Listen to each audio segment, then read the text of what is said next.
Alright, in this video, let us continue to solve more problems based on transformation formulae. Alright, so here we've got a question which says prove that cosine of 18 degrees minus sine 18 degrees equals root 2 sine 27 degrees.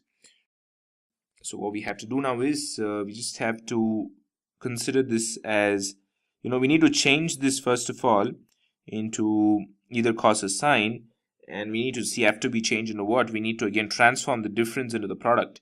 So if you're going to have cos on both the sides, we're going to get sine because of the negative thing here, cos c minus cos d is going to give us sine. So sine 18 can be written as sine of 90 degrees minus 72 degrees, which is equal to 90 minus theta is in the first quadrant, everything is positive, that's fine, but 90 changes sine to cos, so it becomes cos 72 degrees. So sine 18 can be written as cos 72 degrees. So what we can do is we can write cos of 18 degrees minus cos 72 degrees. So this becomes cos c minus cos d. And what is cos c minus cos d? Let me write it here. Cos c minus cos d equals minus 2 sine of c plus d by 2 times sine c minus d by 2 is what it is. So now all that we have to do is, now that we know the relevant transformation formulae, we can just substitute it. So cos c minus cos d, is cos 18 minus cos 72 is minus 2 sine of c plus d, that is 18 degrees plus 72 degrees divided by 2 times sine of 18 degrees minus 72 degrees divided by 2. So we get 2 sine of 72 plus 18 is 90. 90 by 2 is 45 degrees. And we have sine of 18 minus 72 is 72 minus 10 is 62. 62 minus 8 is 54. So it's going to be minus 54 by 2. Minus 54 by 2 is minus 27 degrees.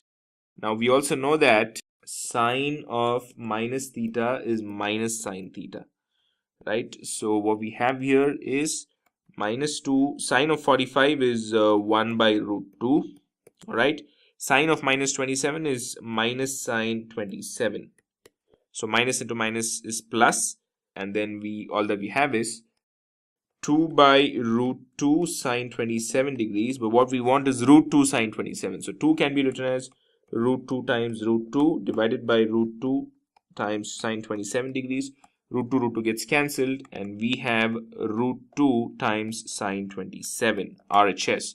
So we proved it. So what did we do now? We did use the transformation formula, the cos c minus cos d. Why did we change sine to cos and not cos to sine? Because only by changing sine to cos where we're going to get entirely sine, because we do not need cos on the right hand side, right? So those are some of the ways that you have to think while solving problems based on transformation formulae in trigonometry, right? So otherwise it's a pretty basic thing, applying sine of minus theta equals minus sine theta, and the standard angle sine of 45 is 1 by root 2. Sine 27 wasn't standard, and it was also given in the answer here. That's why you have to prove it. So it's pretty simple one, I'd say. May not be as straightforward, but it's okay. So that ends this problem as well as this video. I'll see you in the forthcoming videos with more problems based on transformation formulae.